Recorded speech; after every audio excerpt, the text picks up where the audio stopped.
हरे कृष्ण मित्रों, श्रीमद् भागवत गीता के अनुसार भगवान कहते हैं प्रकृति 3 गुणों से निर्मित है।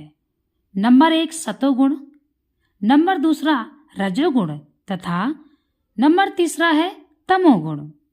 इन गुणों के ऊपर नित्य काल है। इन गुणों तथा नित्य काल के संयोग से अनेक कार्यकलाप होते हैं जो कर्म कहलाते हैं। ये कार्यकलाप अनादिकाल से चले आ रहे हैं। हम सभी अपने कार्यकलाप अर्थात कर्मों के फलस्वरूप सुख या दुख भोग रहे हैं। उदाहरण जैसे मान ले कि मैं व्यापारी हूँ और मैंने बुद्धि के बल पर कठोर श्रम किया है और बहुत संपत्ति संचित कर ली है, तब मैं संपत्ति के सुख का भोगता हूँ। किंतु यदि मान ले कि व्यापारी में मेरा सब धन जाता रहा तो मैं दुख का भोगता हूँ। इसी प्रकार जीवन के प्रत्येक क्षेत्र में हम अपने कर्म के फल का सुख भोगते हैं या उसका कष्ट उठाते हैं। यह कर्म कहलाता है।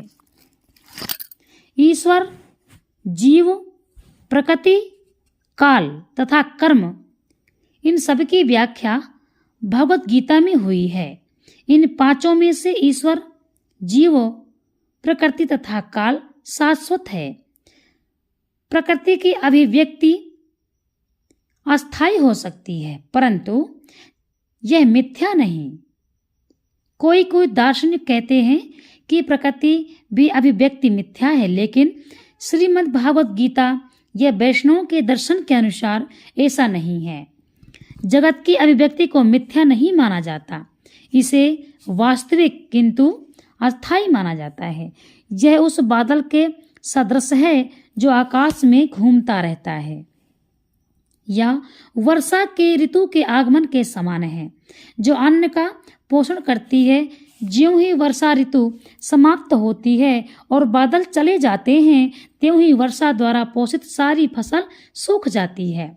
इसी प्रकार यह भौतिक अभिव्यक्ति भी किसी समय में किसी स्थान पर होती है, कुछ काल तक रहती ठहरती है और फिर लुप्त हो जाती है। प्रकृति इस रूप में कार्यशील है, लेकिन यह चक्र निरंतर चलता रहता है, इसलिए प्रकृति शाश्वत है, मिथ्या नहीं है। भगवान इसे मेरी प्रकृति कहते हैं। यह भौतिक प्रकृति परमेश्वर की भिन्न शक्ति है। इसी प्रकार जीव भी परमेश्वर की शक्ति है। हम सभी भगवान के अंश हैं, किंतु वे विलग नहीं, अपितु भगवान से नित्य संबद्ध है। इस तरह भगवान, जीव, प्रकृति तथा काल ये सब परस्पर संबद्ध है और सभी शाश्वत है, लेकिन कर्म शाश्वत नहीं है। हाँ, कर्म के फल अत्यंत पुरातन हो सकते हैं। हम अनादि काल से अपने शुभ अशुभ कर्मों फलों का भोग करते हैं। जो भी हमारे अनादि कई जन्मों के हमारे कर्म जुड़े हो सकते हैं, अशुभ कर्म फलों का भोग करते हैं, किंतु साथ ही हम अपने कर्मों के फल को बदल भी सकते हैं। यह हमारे ऊपर है और ये परिवर्तन हमारे ज्ञान की पूर्णता पर निर्भर करता है। हम विविध प्रकार के कर्मों में व्यस्त रहते हैं। निसंदेह हम ये नहीं जानते हैं कि किस प्रकार के कर्म करने से हम कर्म फल से मुक्ति प्राप्त कर सकते हैं, लेकिन श्रीमद् भागवत गीता में इसका भी वर्णन हुआ है। आइए जानते हैं। ईश्वर अर्थात ईश्वर परम चेतना स्वरूप है। जीव भी ईश्वर का अंश होने के कारण चेतन है। जीव तथा भौतिक प्रकृति दोनों को प्रकृति बताया गया है, अर्थात वे परमेश्वर की शक्ति है, किंतु इन दोनों में से केवल जीव चेतन है, दूसरी प्रकृति चेतन नहीं है। यही अंतर है। इसीलिए जीव प्रकृति पर परा या उत्कृष्ट कहलाती है। क्योंकि बहुत ही समझने का विषय है, क्योंकि जीव भगवान जैसी चेतना से युक्त है, लेकिन भगवान की चेतना परम है। और देखिए, भगवान की चेतना तो परम है, जहाँ कभी भी यह यहाँ तक कि अपनी सिद्धि अवस्था में भी परम चेतन नहीं हो सकता। यह सिद्धांत भ्रामक है कि जीव परम चेतन हो सकता है। वह तो चेतन तो है, लेकिन पूर्ण या परम चेतन नहीं। जीव तथा ईश्वर का अंतर भगवत गीता के 13वें अध्याय में बतलाया गया है। ईश्वर क्षेत्रज्ञ या चेतन है जैसा कि जीव भी, लेकिन जीव केवल अपने शरीर के प्रति सचेत रहता है, जबकि भगवान समस्त शरीरों के प्रति सचेत रहते हैं, क्योंकि वे प्रत्येक जीव के हृदय में वास करते हैं। अतएव जीव विशेष की मानसिक गतिशीलता से परिचित रहते हैं। हमें यह नहीं भूलना चाहिए। यह भी बताया गया है कि परमात्मा प्रत्येक के जीवों के हृदय में ईश्वर या नियंता के रूप में वास कर रहे हैं, और जैसा जीव चाहता है वैसा करने के लिए जीव को निर्देशित करते रहते हैं। जीव भूल जाता है कि उसे क्या करना है। पहले तो वह किसी एक विधि से कर्म का संकल्प करता है, लेकिन वह अपने ही कर्म के पाप पुण्य में फंस जाता है। एक शरीर को त्याग कर दूसरा शरीर ग्रहण करता है। जिस प्रकार हम वस्त्र उतारते हैं एवं पहनते रहते हैं, चूंकि इसी प्रकार आत्मा देह अंतरण कर जाता है, अतः उसे अपने विगत कर्मों का फल भोगना पड़ता है।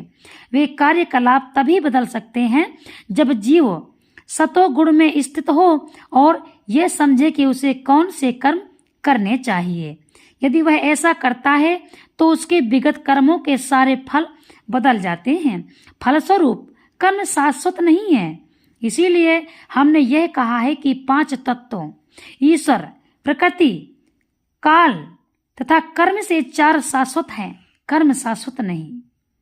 परम चेतन ईश्वर जीव से इस मामले में समान है। भगवान तथा जीव दोनों की चेतनाएं दिव्य हैं। यह चेतना पदार्थ के संयोग से उत्पन्न नहीं होती। ऐसा सोचना भ्रांति मूलक है। भगवत गीता इस सिद्धांत को स्वीकार नहीं करती कि चेतना भौतिक संयोग की किन्हीं परिस्थितियों में उत्पन्न होती है। यह चेतना भौतिक परिस्थितियों के आवरण के कारण विकृत रूप से प्रतिबिंब हो सकती है। जिस प्रकार कांच से परिवर्तित प्रकाश उसी रंग का प्रतीक होता है, किंतु भगवान की चेतना भौतिकता से प्रभावित नहीं होती। भगवान कहते हैं, मध्याक्षेण प्रकृति ही इस भौतिक विश्व में अवतरित होते हैं तो उनकी चेतना पर भौतिक प्रभाव नहीं पड़ता। यदि वे इस तरह प्रभावित होते तो दिव्य विषयों के संबंध में उस तरह बोलने के अधिकारी न होते जैसा कि भगवत गीता में बोलते हैं। भौतिक कलमशग्रस्त चेतना से मुक्ति हुए बिना कोई दिव्य जगत के विषय में कुछ नहीं कह सकता। अतः भगवान भौतिक दृष्टि को शुद्ध करना है। शुद्ध चेतना होने पर हमारे सारे कर्म ईश्वर की इच्छा अनुसार होंगे और इससे हम सुखी हो सकेंगे। परंतु इसका अर्थ यह भी नहीं है कि हमें अपने सारे कार्य बंद कर देने चाहिए, अपितु हमें अपने कर्मों को शुद्ध करना चाहिए, और शुद्ध कर्म भक्ति कहलाते हैं। भक्ति में कर्म सामान्य कर्म प्रतीत होते हैं, किंतु वे कलुषित नहीं होते। एक अज्ञानी व्यक्ति भक्त को सम्मान व्यक्ति की भांति कर्म करते देखता है, किंतु ऐसा मूर्ख यह नहीं समझता है कि भक्त या भगवान के कर्म में अशुद्ध चेतना या पदार्थ के कलुषित नहीं होते।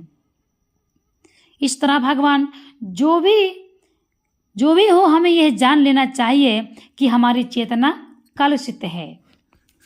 श्रीमद् भागवत गीता के अनुसार भगवान किस प्रकार से अर्जुन को संदेश दे रहे हैं, यह संदेश समस्त मानव जाति के लिए है।